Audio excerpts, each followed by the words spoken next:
Oi, professora, tudo bem? Nós somos o grupo 4, que é composto pela Amanda, a Bárbara, eu que sou a Débora, o Fábio, o Gabriel, a Gabriele, o Henrique, o João, a Natália e a Raquel. O nosso tema é Amazônia 4.0, agroecologia e biofábricas, e os impactos ambientais, sociais e econômicos positivos e negativos associados. Bom, primeiramente, gostaria de caracterizar a Amazônia. Ela se localiza na região norte do Brasil. Ela tem uma área aproximada de 5,5 milhões de quilômetros quadrados. É uma floresta latifoliada equatorial. Cerca de 60% da sua extensão é localizada no Brasil e os outros 40% estão divididos entre os países Bolívia, Equador, Colômbia, Guiana, Guiana Francesa, Peru, Suriname e Venezuela. A floresta amazônica ela possui 38% de florestas densas, 36% de florestas não densas, 14% de vegetação aberta, como cerrados e campos naturais, e 12% de área ocupada por vegetação secundária e atividades agrícolas. A partir dessa imensa biodiversidade que a gente pode ver que a Amazônia possui, surgem diversos desafios sobre como aproveitar essa riqueza como um ativo de desenvolvimento econômico, tecnológico e social. Recuperar e fortalecer a imagem do Brasil com uma gestão eficiente e inteligente da Amazônia beneficiará a economia como um todo, mas principalmente os moradores locais.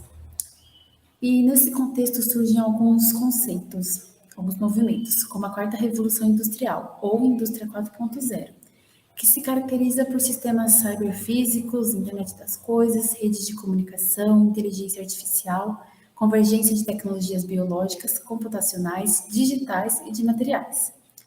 E surge também o conceito da Amazônia 4.0, que ele visa o desenvolvimento econômico e social de forma sustentável, unindo idealismo e realismo. Ele é firmemente alicerçado no respeito à biodiversidade e às tradições e modo de vida locais. E, ao mesmo tempo, ele visa tirar proveito das potencialidades da indústria 4.0, agregando, então, as potencialidades econômicas dos ativos da sociobiodiversidade amazônica, as novas tecnologias e possibilidades que surgem da quarta revolução industrial. Então, o desenvolvimento sustentável ele é entendido como um desenvolvimento que encontra as necessidades atuais sem comprometer as necessidades das futuras gerações. Ele foi um conceito criado pela ONU, na Conferência das Nações Unidas sobre o Ambiente Humano, em Estocolmo, em 1972. Então, de forma geral, ele visa equilibrar os pilares sociais, econômico e ecológico, de forma que eles consigam conviver de forma equilibrada. A agroecologia ela é a ciência que estabelece os princípios ecológicos básicos para um estudo e tratamento de ecossistemas, sendo eles produtivos ou preservadores dos recursos naturais, podendo ser culturalmente sensíveis, socialmente justos e economicamente viáveis, gerando um ecossistema sustentável. Ela visa promover e desenvolver agroecossistemas com a mínima dependência de agroquímicos e energéticos externos. E ela tem 6 princípios básicos, que são conservar e ampliar a biodiversidade dos ecossistemas, assegurar as condições de vida do solo de forma que seja permitida a sua manutenção de fertilidade e o desenvolvimento saudável das plantas, usar espécies ou variedades adaptadas às condições locais de solo e clima, que normalmente são as espécies nativas, minimizando as exigências externas para que ocorra um bom desenvolvimento da cultura. Assegurar uma produção sustentável das culturas sem utilizar insumos químicos, que a longo prazo ou de forma pontual podem degradar o meio ambiente. Ela visa também, tem como princípio diversificar as atividades econômicas na propriedade e favorecer a autogestão da comunidade produtora de forma que respeite a sua cultura e estimule a dinâmica social. As biofábricas surgiram da evolução da engenharia genética, principalmente ao longo das últimas 3 décadas, no qual muitas moléculas de alto valor agregado foram identificadas por cientistas ao redor do mundo e que perceberam que elas tinham alto potencial para serem aplicadas em diversos setores da economia, como saúde, energia, agricultura e o setor industrial. E a solução encontrada por esses cientistas para a produção dessas moléculas foi justamente os organismos vivos, pois as plantas, os animais e os micro-organismos eles podem ser utilizados como fábricas biológicas para produzir e extrair essas novas moléculas. A extração delas é feita através de organismos geneticamente modificados e a técnica é utilizada utilizando cultura de tecido vegetal para que se possa produzir mudas uniformes. E ela tem um ótimo rendimento de produção em larga escala, é economicamente viável e o muito importante é que ela não tem as características gênicas conservadas e livres de patológicos, o que desencadeia uma série de vantagens para fins comerciais, lucrativos e também ela reflete diretamente na dinâmica dos agricultores, porque essas mudas produzidas em laboratórios, elas são selecionadas e ambientadas ao clima e região, e ambiente da região. Então, elas ajudam também a vencer as peculiaridades e desafios climáticos de cada região. Bom, então falando um pouco de Sistema de Gestão Ambiental, ou SGA, para entender, primeiramente, a gente tem que entender o conceito de gestão, que é o processo de planejar, organizar, controlar os recursos para alcançar determinados objetivos de maneira eficiente e eficaz. A gestão ambiental, então, envolve o redirecionamento das atividades de modo em que os impactos do meio ambiente sejam minimizados ou até mesmo reduzidos. É importante ressaltar que ações isoladas não configuram o SGA, e sim o seu conjunto de atividades associadas a outros processos da empresa. Além disso, o nível de detalhe do sistema de gestão ambiental se dá pelo contexto em que a organização está inserida, além de seus recursos naturais utilizados. Olá, eu vou apresentar agora a parte de teoria por trás de Supply Chain Management, que busca suplementar o conhecimento para as bases desse trabalho.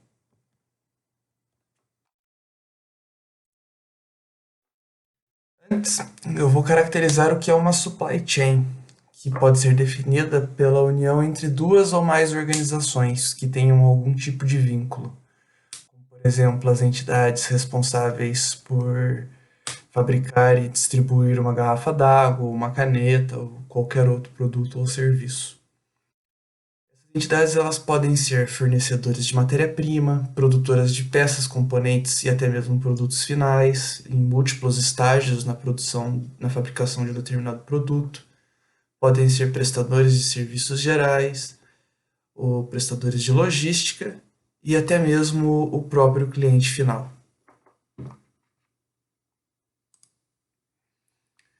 Sobre o Supply Chain Management. Ele representa, a princípio, uma mudança de paradigma, sendo uma das maiores mudanças de paradigma na gestão empresarial. Foi de que empresas não competiriam mais individualmente entre si, ou seja, uma empresa contra outra separadamente, mas sim como cadeias de suprimentos, como eu apresentei anteriormente, pois a união desses membros dessas empresas pode gerar muitos efeitos positivos e negativos. E o âmbito da gestão empresarial deveria realmente competir das supply chains e não de empresas isoladas. Já comentando sobre a escala global, graças à globalização, as empresas precisam cada vez mais operar de maneira internacional, o que leva à globalização efetiva da oferta e força empresas a buscarem maneiras mais eficientes de coordenar o fluxo de materiais para dentro e fora de si, no âmbito de sempre obter a maior produtividade possível, os melhores preços, o maior lucro, o maior faturamento.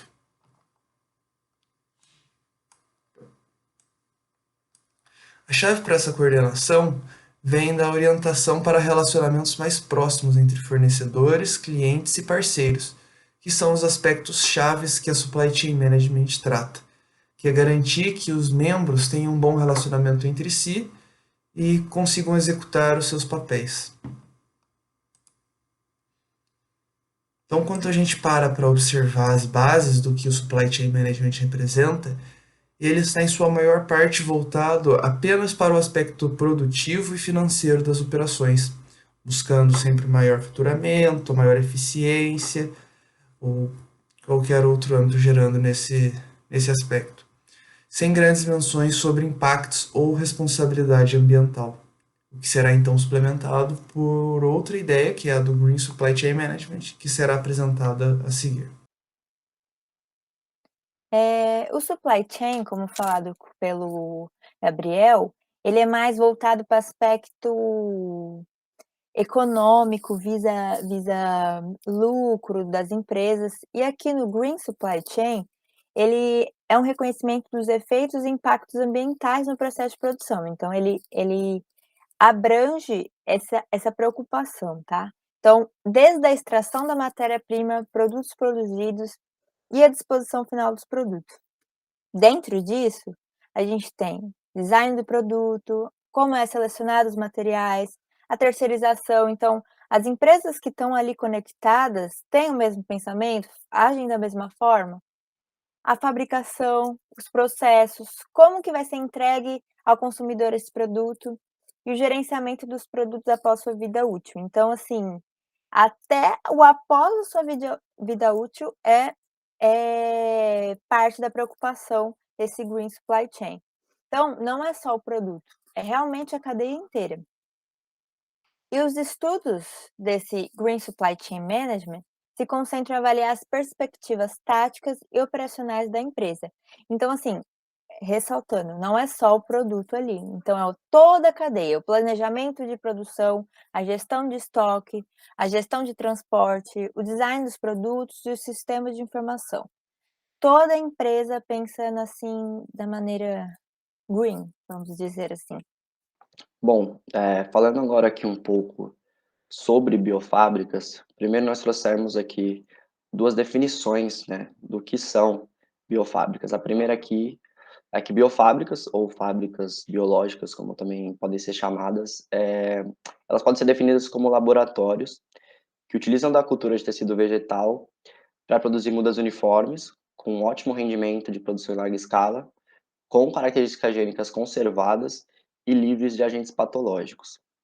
E a segunda definição aqui que nós trouxemos é de que biofábricas são um método que utiliza organismos vivos, aqui como plantas, animais e micro-organismos, para a produção de moléculas de alto valor agregado em larga escala e com baixo custo. Essas moléculas de alto valor agregado aqui, que são produzidas, elas têm um potencial muito grande de aplicação para diversos setores da economia, como saúde, energia, agricultura e também o setor industrial, apontando aqui para a possibilidade de que essas substâncias elas possam substituir, com custos menores e em larga escala, os processos que são utilizados atualmente nesses setores, tá? E por que que tem essa ideia de que possa haver essa substituição? Porque as biofábricas, justamente por serem capazes de produzir moléculas de alto valor agregado com custos baixos em larga escala, elas se mostram opções viáveis e muito interessantes para a produção de vários insumos aqui, como medicamentos e fibras de interesse da indústria, por exemplo, tá? E como que se dá esse processo, né? A partir da identificação aqui de qual molécula se deseja ser produzida, é necessário estudar, né, para cada molécula que é identificada, a melhor biofábrica para poder produzi-la, né? Sempre pensando aqui em uma produção em larga escala e com o menor custo possível. Porque é isso que vai fazer com que o processo se torne atraente de verdade para poder ser acolhido pelo mercado, né?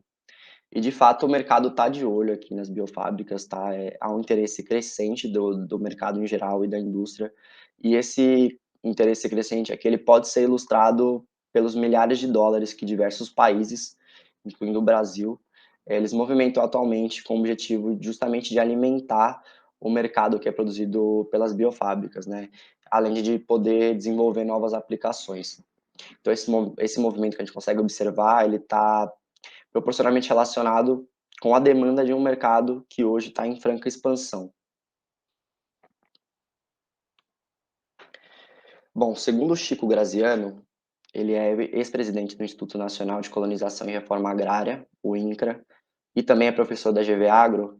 A expansão do agronegócio brasileiro nos próximos anos está fortemente ligada a três funções principais aqui das biofábricas, né? Nós trouxemos as três funções aqui. Quais seriam essas aplicações, né?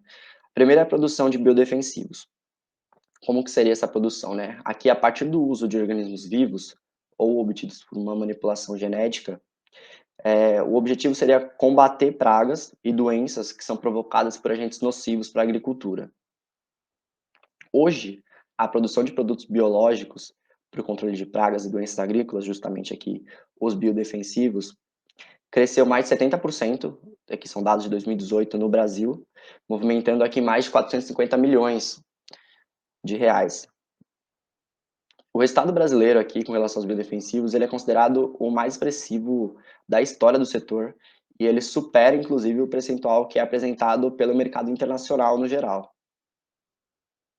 Esse crescimento aqui, tanto no Brasil como no mundo, né, ele segue uma tendência muito forte mundial, que é a tendência da redução do uso de agroquímicos para poder combater pragas e doenças nas lavouras, né?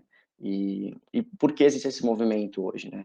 São vários os benefícios aqui que podem ser citados dos biodefensivos com relação aos agroquímicos, né? Primeiro, é claro, com relação à nossa saúde, com o consumo aqui de alimentos com que tiveram uso de agroquímicos pode ser nocivo para a nossa saúde, e também comercialmente aqui, né, pensando que o Brasil ele exporta muitas commodities, o mercado internacional tem colocado cada vez mais diversas restrições a agroquímicos, né, então nesse sentido também pode ser muito interessante que o Brasil se destaque aqui na produção de biodefensivos. A segunda aplicação aqui citada é a produção de matérias-primas para fármacos, né, então aqui é a obtenção de fármacos a partir de moléculas de alto valor agregado produzidas por organismos vivos, as biofábricas.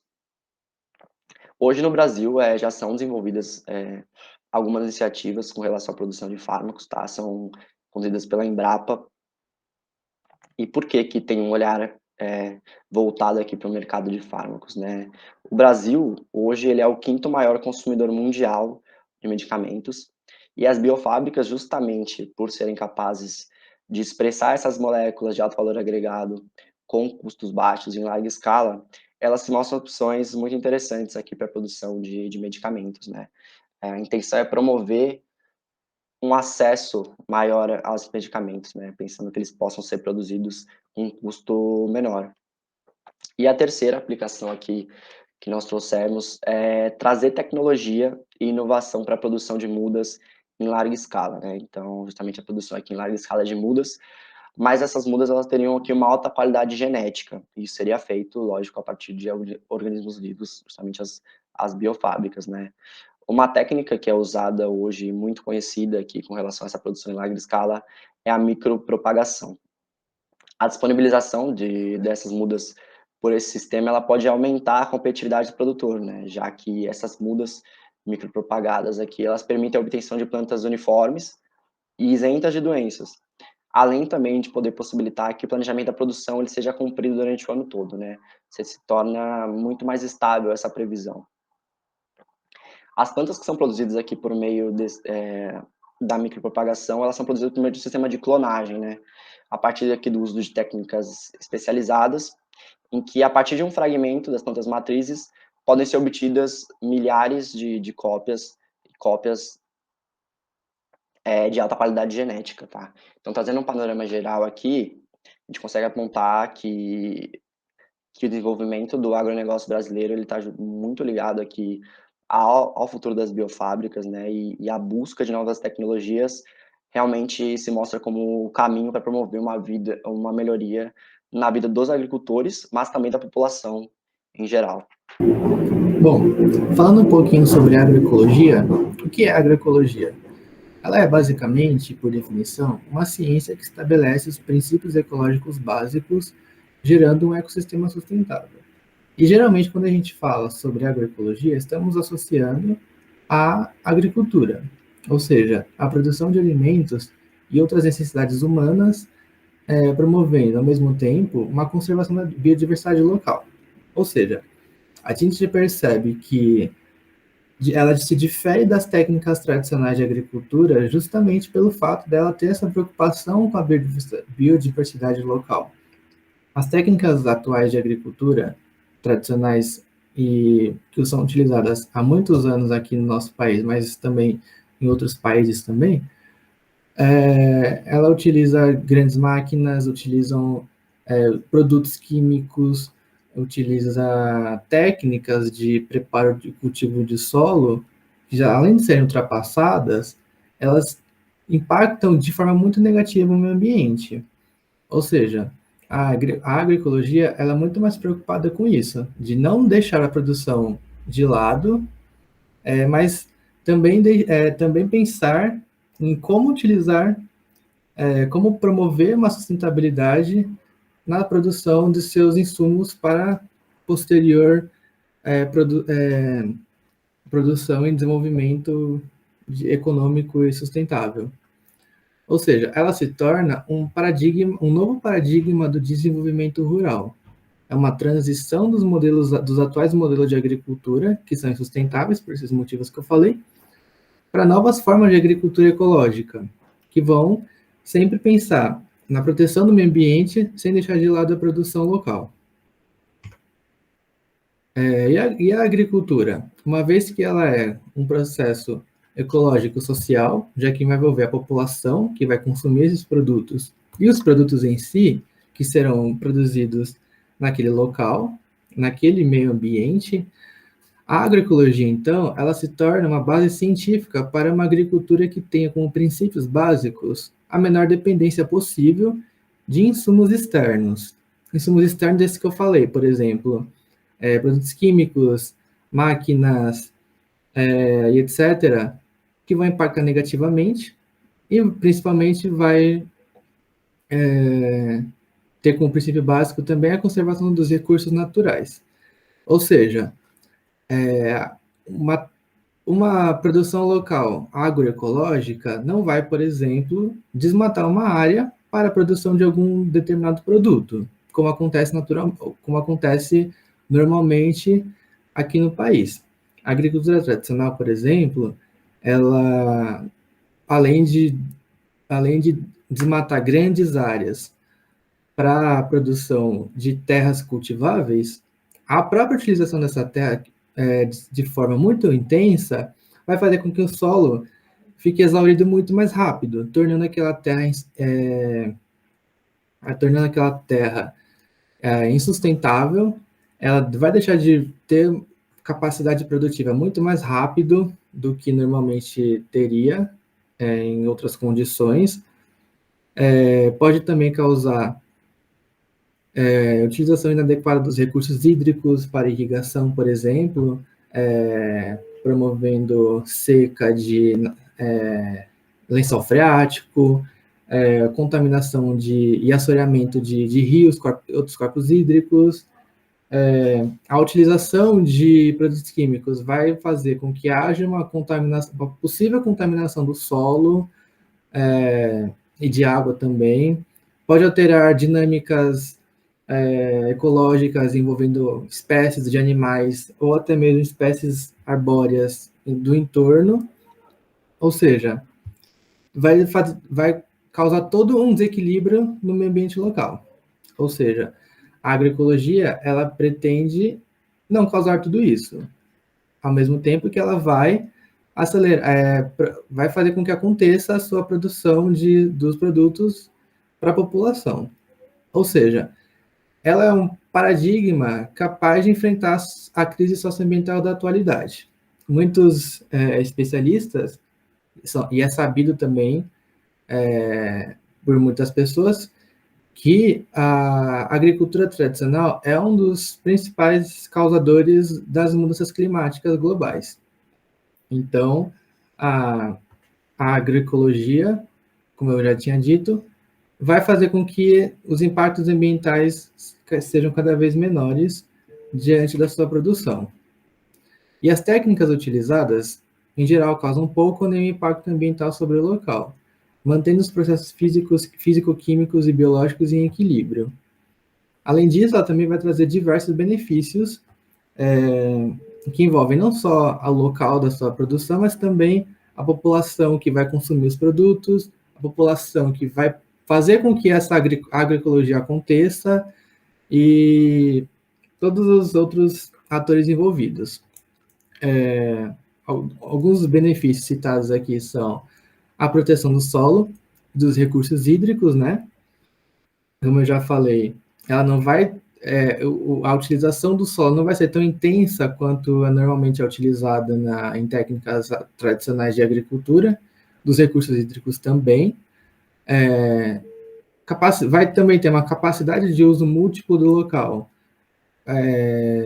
Muitas vezes a agroecologia ela não está associada somente à produção de alimentos, por exemplo. Ela vai acontecer numa área de recuperação ambiental, seja uma área que foi desmatada ou uma área que seja onde esteja sendo cultivada uma espécie que seja em extinção, por exemplo, ou seja, não seria uma área exclusiva para a produção de alimento. Outros usos ecológicos também estariam envolvidos e não atrapalhariam também a produção local dos produtos ali que estão sendo cultivados. Além disso, também, um dos mais importantes é a produção sustentável sem a utilização de insumos químicos, ou seja, trata-se de uma agricultura orgânica, né? Porque não vai utilizar pesticida, não vai utilizar herbicida ou qualquer outro agrotóxico que vai contaminar o solo, vai contaminar o ar, vai alterar a dinâmica ecológica do local e não vai contaminar indiretamente a população que irá consumir esses produtos, porque a gente sabe que a agricultura, os produtos agrícolas, eles acabam absorvendo esses produtos químicos, indiretamente a gente acaba ingerindo, causando doenças e outras preocupações a longo prazo. A agroecologia, atualmente, ela ainda vem ganhando espaço aqui no país. Muitas vezes, elas estão mais associadas a ações coletivas de agricultura familiar, por exemplo, assentamentos de reforma agrária, populações tradicionais, como ribeirinhas, quilombolas e etc., que já tem, historicamente falando, uma produção local agrícola muito mais preocupada com o meio ambiente do que as técnicas tradicionais. E a agroecologia, além de promover para essas populações, ou melhor, ela promove, além do desenvolvimento sustentável para o meio ambiente, para essas populações, ela acaba favorecendo um desenvolvimento econômico muito maior do que uma técnica tradicional que seria aplicada nessas populações. Ou seja, seria benéfico tanto para essas populações quanto para o próprio meio ambiente em si. Com relação aos impactos causados pela implementação de um sistema de gestão ambiental dentro de uma organização, essa implementação ela causa impactos sociais, ambientais e econômicos que estão alinhados com os Objetivos de Desenvolvimento Sustentável da ONU. Os impactos sociais podem ser uma melhora nas relações de trabalho, uma melhora nas relações com os órgãos governamentais, a comunidade e grupos ambientalistas, uma maior satisfação dos consumidores, além de ter reflexos na cadeia produtiva, já que vai incentivar os fornecedores a também implantar esse sistema. Os impactos ambientais são a conservação de recursos naturais, a redução do desperdício na produção e a redução de custos relacionados a sanções legais. E os impactos econômicos são a redução de custos, que estão relacionados à redução de desperdício e de sanções legais, a melhoria reputacional, porque vai ser vista como empresa verde no mercado, e uma maior aceitação dos produtos pelo mercado e a geração de oportunidades de negócios sustentáveis com linhas e produtos sustentáveis. Esses impactos eles são muito importantes porque hoje os stakeholders estão cada vez mais conscientes com relação às questões ambientais e dos processos produtivos ambientalmente saudáveis. E esses fatores elevam a competitividade no mercado. Aqui, em relação à biofábrica, a gente pegou como exemplo a cadeia produtiva do açaí, baseada na Embrapa. Então, a gente consegue aqui dividir em 4 elos principais. O primeiro é o plantio, então as sementes são selecionadas a partir de matrizes com especificidades. Elas sempre devem ser semeadas logo após o despolpamento. E aí o manejo, onde pode, ter isso, é em terra firme como monocultura ou associada a outros produtos. Que outros produtos? Pode ser cacau, banana, pode ser esses juntos, tá? Aí o segundo elo é a extração. A extração é feita pelo colhedor, que ele corta o cacho na base, com cuidado para que muitos frutos não se desprenda também. E aí há a separação dos frutos do cacho depois e a seleção é feita após a coleta, retirando todos os produtos juntos que são indesejáveis. Aí o terceiro elo a gente tem o processamento. Então os frutos são transportados até as unidades de processamento, ou em cesto ou em caixa, são pesados e todos selecionados. Aí após essa seleção, são lavados, amolecidos, desinfetados e despolpados. Aí a gente vai para o quarto elo, que é a de comercialização. A Embrapa, ela chama a polpa do açaí de vinho. Então, o vinho é vendido sobre diversos preços, de acordo com a adição de água. Então, é caracterizado como fino, médio ou grosso. Então, esse é um resumo da cadeia produtiva do açaí, baseado na Embrapa. Oi, pessoal, tudo bem? Meu nome é Henrique e eu vou falar um pouco mais, continuar falando dessa parte de nossos casos práticos. Vou falar um pouco mais sobre a Amazônia 4.0, tá bom? Só para introduzir, a Amazônia 4.0 é um projeto, tá? Idealizado principalmente pelo Ismael Nobre e pelo Carlos Nobre, mas claro que teve outros pesquisadores envolvidos, mas em nossas pesquisas os principais autores foram essas duas pessoas, né? Esses dois pesquisadores. E, bem, a ideia da Amazônia 4.0 o próprio nome já dá para entender, a Amazônia é a parte da biodiversidade e o 4.0 se remete à indústria 4.0, que envolve a parte de tecnologia, inovação, pesquisa, tá? A motivação da Amazônia 4.0 foi principalmente a questão do Brasil, né? Da questão do clima, da vegetação brasileira, que tem muita biodiversidade em comparação com outros países do mundo, tá? Então, isso é um que motiva a Amazônia 4.0. Então, a ideia é aproveitar essa biodiversidade de forma consciente e ecológica para gerar uma economia melhor, né? Uma economia circular no mundo também, no mundo não, no Brasil, né? Principalmente, e também na região amazônica, né? Os principais desafios do Brasil em questão disso é porque o Brasil ultimamente, como muitos a gente vê por aí, o Brasil não está fazendo seu dever de casa, né, de cuidar da Amazônia, então logo é um desafio o Brasil se envolver mais e se preocupar mais e envolver a Amazônia como prioridade para cuidar. A segunda motivação é em relação a essa tentativa, né, de isolar a região, esses dois extremos, né?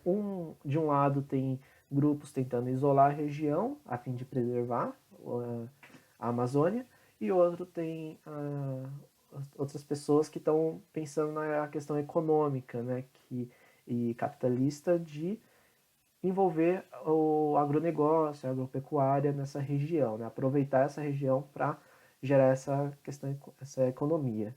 Mas nenhum desses dois lados estão dando muito certo ultimamente, né? De um lado que estão tentando proteger, acaba tendo questões pessoas fazendo exploração ilegal, e do outro, por falta de fiscalização e outros N motivos, né? E de outro lado, que tentam utilizar a região, acabam degradando o ambiente e acabando gerando mais prejuízos até, né?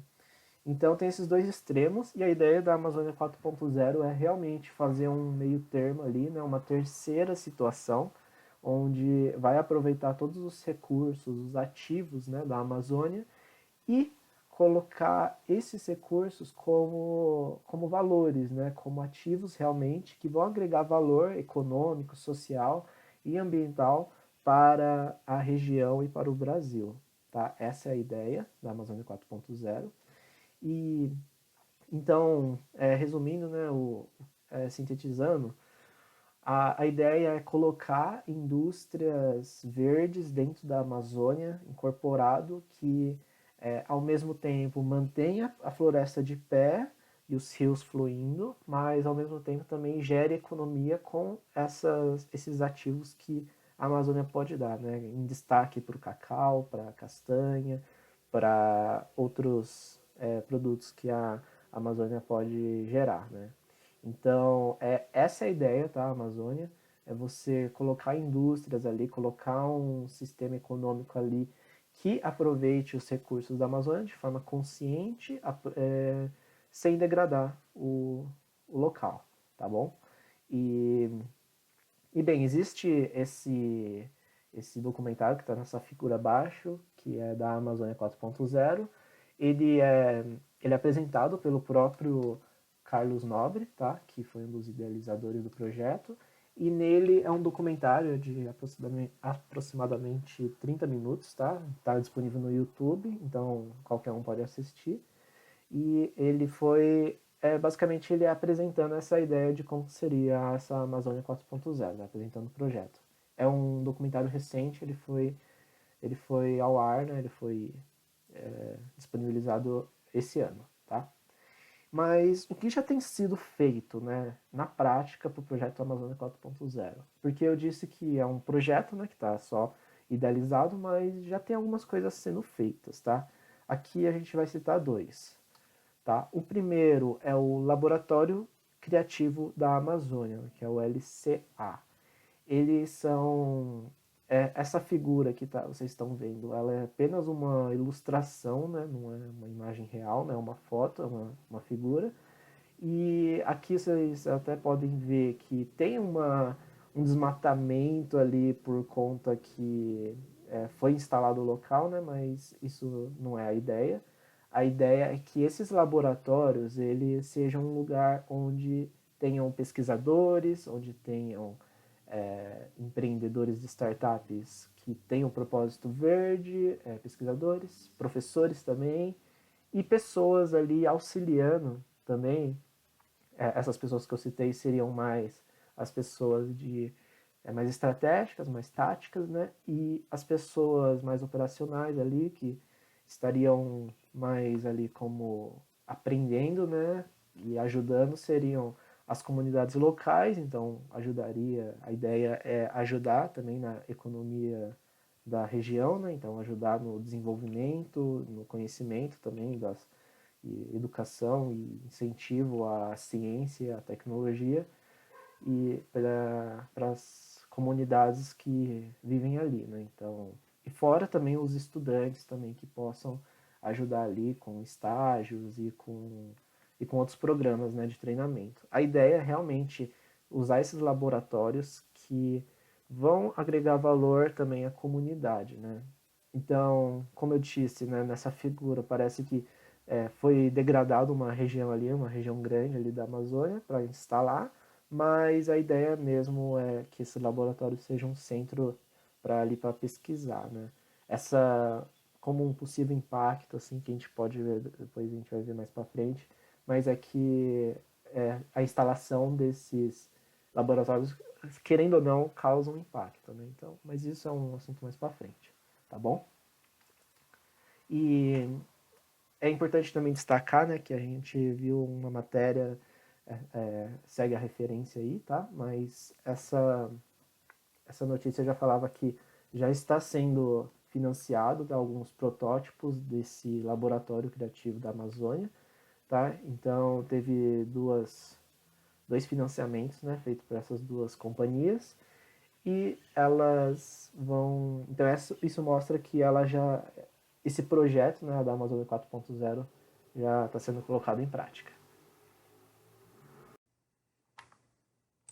Comentando agora sobre uma outra prática que também é proposta pela Amazônia 4.0, essa se dando na forma de cursos, sejam de graduação ou de pós-graduação, temos a Rainforest Social Business School, ou RSBS/UEA, sendo que o UEA é a sigla da Universidade do Estado do Amazonas, onde a Rainforest Business School, Social Business School pertence. Bom, é uma escola inovadora que visa a formação de pessoas, reeducando os empreendedores que queiram aprender sobre os negócios da floresta tropical. Baseado no conhecimento de uma gestão voltada ao aproveitamento dos recursos da Amazônia de forma sustentável para a geração de valor. Também existe o curso de pós-graduação Lato Sensu chamado Amazon Rainforest Business, ou Negócios da Floresta Amazônica. Seu objetivo é disseminar aprendizados e técnicas de gestão e empreendedorismo voltado aos negócios que façam aproveitamento de recursos da Amazônia, como floresta, água, ecossistemas e sociedades associadas, criando assim uma cadeia de valor. Agora irei falar sobre os impactos positivos e negativos sobre biofábricas e Amazônia 4.0. Bom, falando sobre os impactos positivos que a Amazônia 4.0 oferece, vamos começar pela manutenção e utilização dos ativos da Amazônia, o que inclui a diversidade de plantas e animais, a umidade e vaporização da água da região, potencial de produção de fármacos, regulação do clima e o crédito de carbono, que é uma espécie de unidade de troca ou título que busca balancear as emissões de carbono, entre diferentes países, diferentes empresas. Sobre a redução da pobreza, e agora um outro impacto positivo, que é a redução da pobreza das comunidades da Amazônia que vivem isoladas. Os Amazon Creative Labs levariam pesquisadores, professores e empreendedores para essas regiões e trabalhariam junto com os estudantes e as comunidades da Amazônia, o que eventualmente geraria emprego, transferência de conhecimento, entre outras vantagens. Continuando sobre os impactos positivos da Amazônia 4.0, pode-se mencionar a incorporação do conhecimento tecnológico no Brasil, ou seja, o desenvolvimento da capacidade tecnológica para a produção de tecnologia própria. Também inclui o processo de transferência tecnológica de países com alta capacidade tecnológica que tenham interesse de atuar aqui, e a aquisição e assimilação desse conhecimento para a realização de aprimoramentos até que eventualmente se gere as próprias tecnologias. Também outro impacto positivo é a oportunidade para criar uma cadeia mais sustentável, ou seja, uma cadeia de suprimentos mais sustentável, possibilitando que as empresas possam criar relações com as indústrias da Amazônia 4.0, sejam como clientes ou fornecedores, e adotando um modelo sistêmico que permita relações e alinhamento entre instituições, sejam empresas, organizações não governamentais, governos e outras. Sobre os impactos negativos da Amazônia 4.0. É importante mencionar que, por ser um projeto idealizado e que ainda está sendo prototipado, não foram encontrados nenhum estudo de impactos negativos sobre o projeto. Entretanto, levantamos hipóteses, e apenas hipóteses, do que seriam possíveis impactos que poderiam ocorrer com o desenvolvimento desse projeto. Entre elas, a migração para regiões de mata nativa e urbanização, um aumento na desigualdade social dependendo de como isso for feito. Isso, no caso, a continuação e a expansão de projetos da Amazônia 4.0. Também deriva a exploração de mãos de obra barata da comunidade amazônica, ou seja, empresas buscando oferecer subemprego para pessoas que estejam precisando muito e eventualmente explorando essas pessoas. E também a movimentação do mercado para a região, ou seja, atração de empresas não sustentáveis como clientes ou fornecedores que se interessem pela geolocalização, mas que não tenham necessariamente um compromisso sustentável. Mas lembrando, essas são apenas hipóteses, nada disso de fato ocorreu até então, porque o projeto ainda está sendo prototipado. Bem, falando agora dos impactos das biofábricas, o primeiro que a gente pode ver aqui é os impactos positivos das biofábricas, né? O primeiro aqui é os benefícios para os atores estratégicos, tá bom? Primeiro é o produtor agrícola, que ele recebe ele é beneficiado porque ele tem menor custo, né? Porque ele tem menos perdas e também tem mais produtividade, fora que ele também consegue dar um produto melhor para os seus clientes. O governo estadual e federal, por conta que eles melhorando as biofábricas, elas ajudam na movimentação econômica, né? Então poderia gerar mais impostos a serem pagos para o governo e usar esses impostos para outras iniciativas públicas. E as instituições de pesquisa e ensino superior, né? Porque eles vão ter maior temas, maior pautas, maiores assuntos para pesquisar, desenvolver questão de tecnologia, de ciência, né? E até em questões farmacêuticas, tá?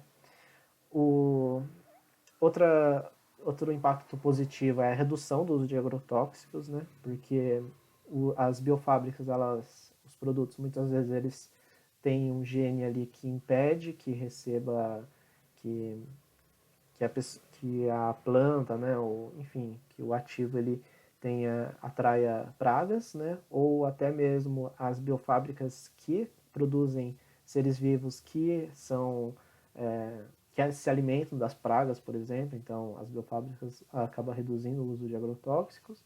Tem os biofármacos, né, que são os remédios feitos a partir de produtos naturais. Então, as biofábricas iam permitir uma produção em massa disso, tá bom?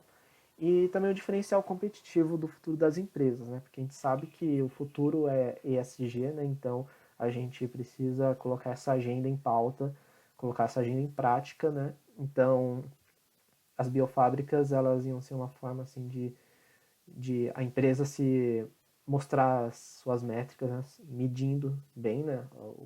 A agenda ESG, né? As práticas ESG, a empresa ia se enquadrar melhor para a sobrevivência no futuro, né? E quanto aos impactos negativos das biofábricas, primeiro que foi até identificado através dessa pesquisa da Dias e Loyola, tá?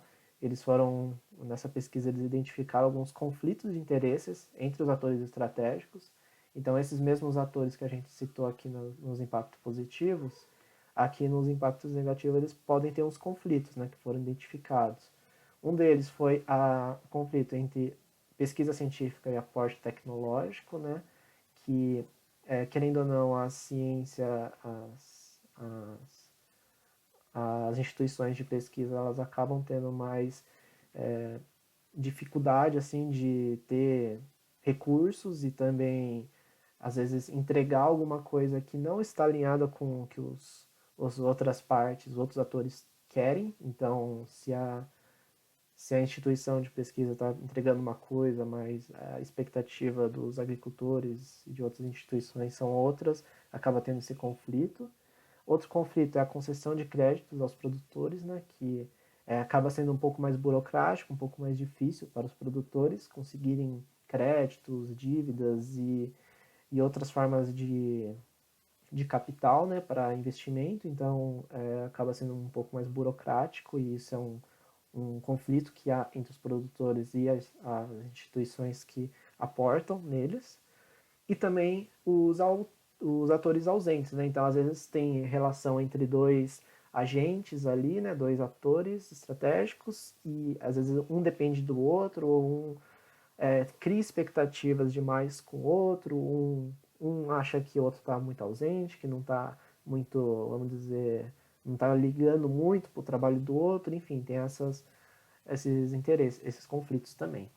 Outro impacto negativo é o problema da redução da diversidade genética, né? Como visto nessa pesquisa do Trevisan 2014, em que tem muitos impactos que nas biofábricas tem impacto na questão de diversidade genética, né? Porque se produz muitas mudas que são iguais, acaba acabando com a diversidade genética, né? E outra questão, por último, de impacto negativo é a falta de rotação de cultura. Por as biofábricas darem muita qualidade para os produtos, né, para as mudas terem alta qualidade e menor custo, pode acabar de acontecer de alguns produtores resolverem fazer cultivar só um tipo de produto, né, e acabar não diversificando e acabar prejudicando o solo, né, com os nutrientes ou atraindo outras pragas também. Enfim, pode acontecer isso, né. Esses foram os impactos negativos.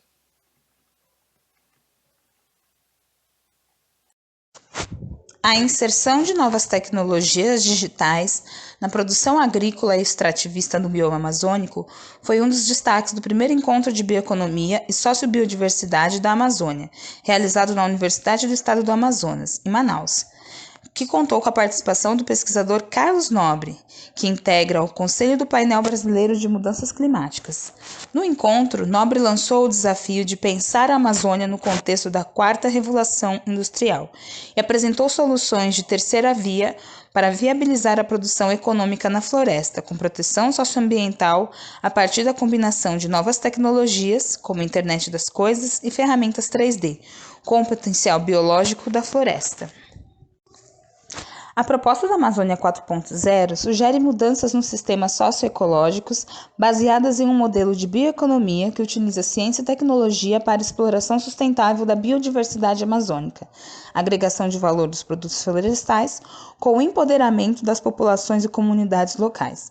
Para aproveitar esse potencial, o pesquisador destacou a necessidade de aliar conhecimento científico com conhecimento tradicional, desenvolver bioindústrias e levar capacitação das comunidades locais para promover o empreendedorismo sustentável. Por meio de laboratórios criativos, a linha de produção de algumas culturas, como cupuaçu, cacau, já estão sendo trabalhadas pelos pesquisadores, além do mapeamento de genomas que podem alimentar a indústria moderna.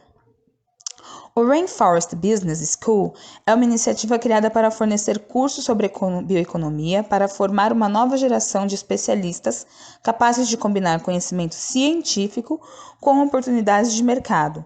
A escola oferece um curso tipo MBA com currículo elaborado em colaboração com as comunidades locais e treinamentos temáticos para executivos. Ainda no campo da formação, a Universidade do Estado de Amazonas criou o primeiro curso de graduação em agroecologia especial para uma comunidade de índios extrativistas da região de Tabatinga. O curso já formou 32 indígenas. Na área de pesquisa e inovação, diferentes especialistas reforçaram que a bioeconomia, se desenvolvida de forma inovadora, pode inserir o Brasil de forma estratégica no contexto mundial. No mesmo encontro, o representante da Fiocruz, Sérgio Luiz, enfatizou como estratégias que podem contribuir para validar os produtos amazônicos e oferecê-los com segurança e qualidade para o mercado, o uso da plataforma agroecológica de fitomedicamentos, além da chamada Rota da Biodiversidade. A Embrapa mantém o maior banco de germoplasma da América Latina e o terceiro do mundo, com mais de 110 mil acessos de 803 espécies. Na Amazônia, as unidades da Embrapa abrigam bancos de germoplasma de açaí, camu-camu, castanha do Brasil, mandioca e tem desenvolvido também projetos que valorizam o potencial da biodiversidade local, como o melhoramento genético do guaraná, manejo de açaizais, reprodução de pirarucu em cativeiro, descoberta de marcadores genômica de peixes amazônicos, entre outros.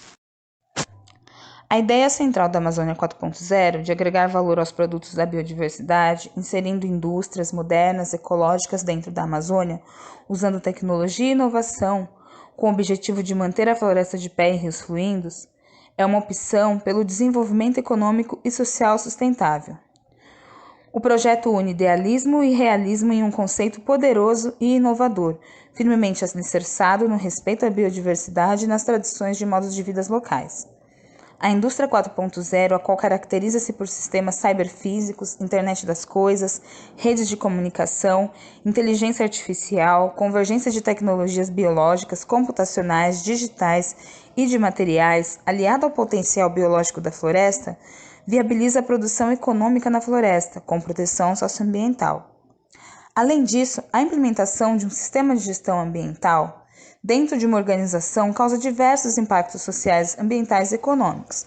Alguns impactos sociais relacionados a esse sistema são consequência da melhoria de indicadores, como o bem-estar dos colaboradores, direitos trabalhistas, diversidade e inclusão, direitos humanos, direitos dos consumidores e envolvimento com a comunidade. Os benefícios ambientais gerados por um SGA vão de encontro ao controle da poluição, mitigação e minimização da geração de impactos.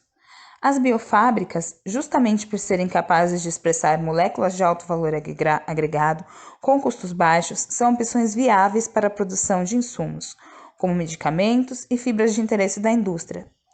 A expansão do agronegócio brasileiro nos próximos anos estará fortemente ligada a 3 funções principais das biofábricas, que a partir de elementos orgânicos buscam produzir biodefensivos, produzir matérias-primas para fármacos e trazer tecnologia e inovação para a produção de mudas em larga escala. Portanto, ocorre que para continuarmos avançando economicamente, é necessário ampliar o investimento na Amazônia 4.0 como ferramenta de inovação tecnológica para o desenvolvimento de biofábricas que, aliada à agroecologia, contribuem para a agregação de valor econômico ao ativo amazônico e colabora para a manutenção e fluidez da floresta amazônica.